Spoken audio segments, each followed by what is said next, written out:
नमस्कार दोस्तों। क्या सच में यूपी एपीओ का सिलेबस बदल गया और ये बात चर्चा में आई कैसे? दरअसल कल परसों से एक पीडीएफ सारे व्हाट्सएप ग्रुप और सोशल मीडिया ग्रुप में घूम रहा है और उस पीडीएफ को देख के ऐसा लग रहा है कि यूपी एपीओ का सिलेबस बदल चुका है और इसी वजह से कुछ बच्चे परेशान भी हैं, कुछ बच्चे परेशान नहीं भी हैं। उनको ये लग रहा है कि चलो आएगा तो इसे भी देख लेंगे, क्योंकि वैसे भी जुडिशरी का ऑप्शन तो 3 साल के लिए रोक ही दिया गया है, तो इसी पर मेहनत करते हैं।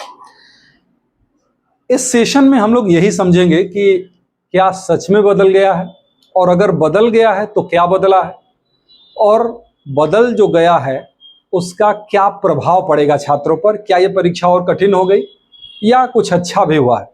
चलिए इस सेशन के भीतर हम लोग यही समझेंगे। सबसे पहले हम वो पीडीएफ देखते हैं कि आखिर वो पीडीएफ कहता क्या है। यही वो पीडीएफ है जो आपके व्हाट्सएप ग्रुप और सोशल मीडिया में चाहे जितने भी ग्रुप होंगे, टेलीग्राम ग्रुप होगा, सारी जगह यही पीडीएफ घूम रहा है। तो सबसे पहले हम समझते हैं कि आखिर क्या बदलाव हुए हैं और सच में ये बदलाव हुए हैं कि नहीं। पहली बात तो ये कि सच में ये बदलाव हुए हैं कि नहीं ये समझ लीजिए। ये जो पीडीएफ घूम रही है, इस पीडीएफ पर कहीं भी ऑफिशियल न तो मुहर है और ना ही कोई ऐसी ऑथेंटिसिटी है जिससे ये हम मान ले कि ये आयोग द्वारा जारी किया गया है। पहली बात। दूसरी बात, ये पीडीएफ उस तरीके से आई है कि अभियोजन निदेशालय ने जो है एक प्रपोजल आयोग के सामने रखा है कि हम चाहते हैं कि ये जो व्यवस्था है जो अभी तक एपीओ का सिलेबस रहा है उस सिलेबस में अब बदलाव करके ये सिलेबस कर दिया जाए। ये प्रपोजल है जिस प्रपोजल को किसी ने चुराया और चुरा के शेयर कर दिया। अब आयोग इस प्रपोजल को मानेगा या नहीं मानेगा ये आयोग के ऊपर है। मोस्ट प्रोबेबल है कि इस प्रपोजल को आयोग को मानना चाहिए, क्योंकि आयोग को लॉ के संबंध में जानकारी नहीं है। सिलेबस तय भले आयोग कभी कभी कर देता है, लेकिन वो आयोग जो सिलेबस तय करता है वो अपने आप नहीं करता। उस डिपार्टमेंट की जो रिकमेंडेशन रहती है उसी के हिसाब से सिलेबस तय होता है। तो जो प्रोसिक्यूशन डिपार्टमेंट है, प्रोसिक्यूशन डिपार्टमेंट जैसा सिलेबस देगा, आयोग उसी के हिसाब से सिलेबस तय करेगा।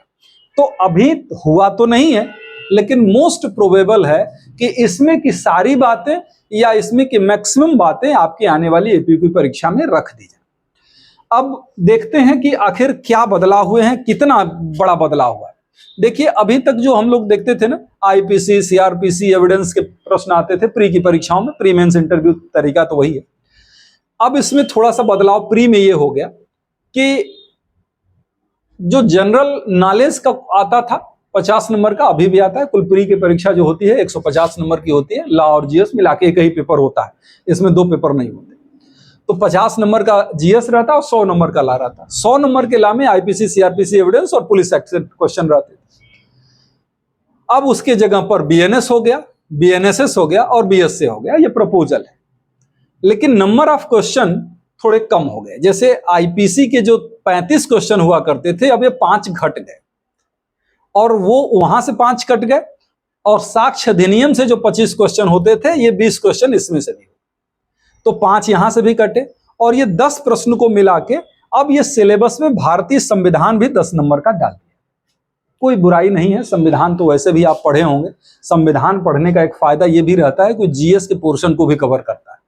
तो अब दूसरी चीज ये कि जनरली जो यूपी एपीओ की तैयारी कर रहे हैं बच्चे, वो बिहार एपीओ की भी तैयारी करते हैं, या ये जो बिहार एपीओ की तैयारी करते हैं वो यूपी एपीओ की भी तैयारी करते हैं। बिहार एपीओ में भारतीय संविधान एपीओ के सिलेबस में प्री में है, तो आपको बहुत बर्डन नहीं पड़ने वाला। तो 10 नंबर का प्री में ये बदलाव हो गया।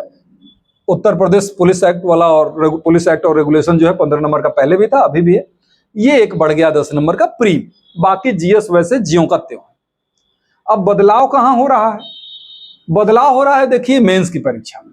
सामान्य ज्ञान जो पहले 100 नंबर का आता था, अब वो सामान्य ज्ञान की स्थिति हो गई कि वो 50 नंबर का आएगा। 50 नंबर जीएस का घट गया। सामान्य हिंदी पहले भी 100 नंबर की आती थी और अभी भी 100 नंबर की ही रहेगी, लेकिन पहले इंग्लिश का कोई पेपर नहीं होता था। अब इंग्लिश का 50 मार्क्स ऐड हो गया इसमें, ये एक्स्ट्रा है।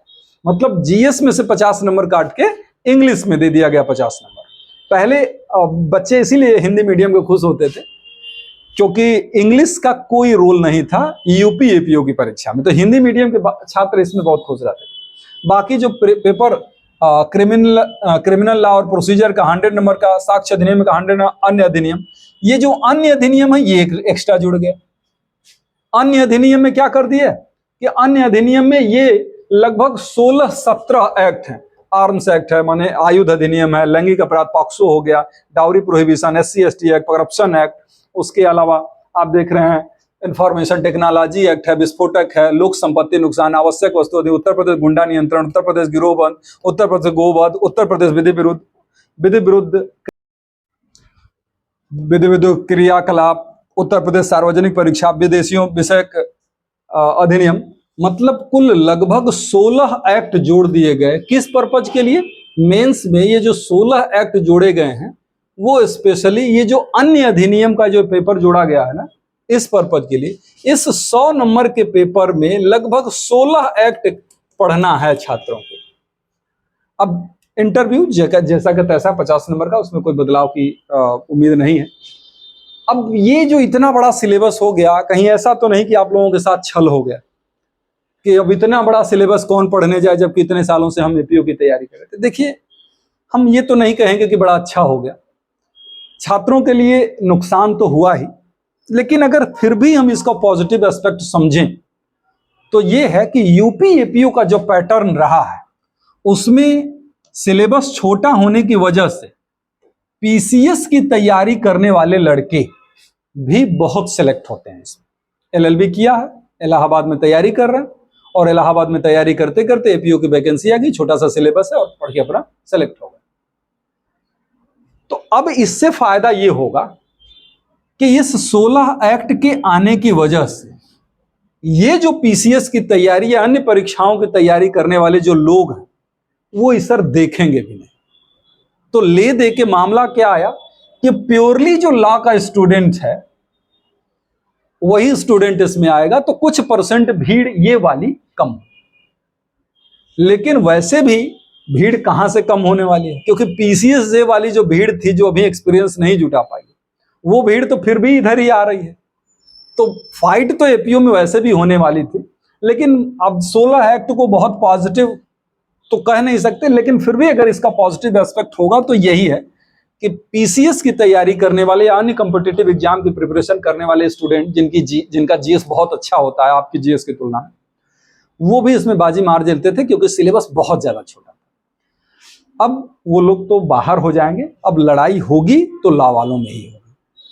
तो चलिए देखते हैं कि आगे क्या होता है, सच में सिलेबस बदलाव होता है कि नहीं, लेकिन मोस्ट प्रोबेबल है कि बदलाव हो चुका है और यही सिलेबस आप लोगों को आने वाला है।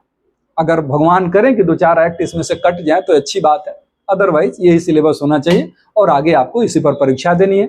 चूंकि अब सिलेबस को लेके हलचल है तो उम्मीद करते हैं कि यूपी की वैकेंसी भी जल्द ही नोटिफाई हो जाए। मैं कोई डेट तो नहीं बता सकता, लेकिन हाँ जल्दी ही नोटिफाई होनी चाहिए।